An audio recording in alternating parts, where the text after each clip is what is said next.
So I struggled a little more this week. It was not the best week of the year or the month. I struggled to get out of bed on certain days and certain mornings, you know, after so few hours of sleep, I just want to get back in bed. You don't want to get on with the day, and throughout the day, sometimes, you know, in so much pain, physical pain or discomfort, you feel like it may not take much to trigger a reaction. But you know what I learned? It's all about control, having the restraint. As I say, controlling our temper is better than being a hero capturing a city. In essence, it's more difficult to control our emotions than to do something great like that. We've talked about the 5-second rule, and for me that applies across the board. Getting out of bed when I don't feel like it. Working out on Mondays, Wednesdays, and Fridays, even though I don't feel like it. Trying not to lose my temper, even when I don't feel like it. Taking a cold shower in the morning, even when I don't feel like it. Being nice when I don't feel like it. There's so many things throughout the day. Sometimes you feel like, knocking someone on the head, but restrain, right? I think losing our cool is topic for another discussion. That's an interesting one that I think applies to a lot of people. I learn a lot.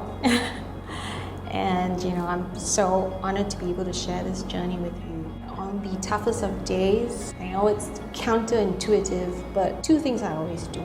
The start of the day is always the most difficult because, you know, it's getting the engine running, right?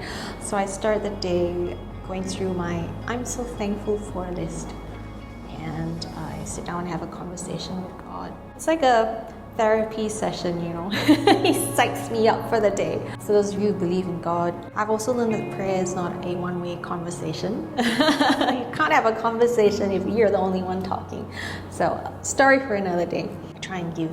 I try and do something for someone else that would never be able to repay me, but just make someone happy, put a smile on their face. It could be the most random thing, comment on someone's profile without expecting that person to reciprocate the love. It could be being gracious with your response even when you don't have to. It could be saying sorry when it's not entirely your fault. There's a difference between responding and reacting, and I'm learning it. I think life gives us what we need most practice in, and you know, when you keep encountering the same type of people, the same type of problems, the same type of issues over and over again until we master it. So I've learned that the sooner I learn the lessons that this chapter or this episode has to teach me, the faster I can level up, and that doesn't become a problem anymore. So at the start of every character building situation, scenario, or circumstance, I always have a notepad and write down, how does this make me feel?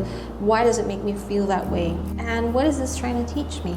Knowing and recognizing that from the start makes all the difference, because then I don't waste time trying to go through the motion and the cycle again and again and again and again until I get it. So get it right the first few times. It's easier said than done, but it helps. It's worked for me, and I know it'll work for you too. At the end of the day, I take some time to reflect on the things I went through within the day and how I could have done things differently, and then say, tomorrow I'll try again, tomorrow I'll do better. Sure, I mean, we'll keep making mistakes, but it gets less and less and less and less and less. We will never be able to change the people around us, but we can live life around them as a happy person or as an unhappy person. Either way, we still have to live with them. So I choose happy because it's more fun that way. I hope that helps. Ending this with one of my favorite quotes and letting you know that I love and appreciate you very much.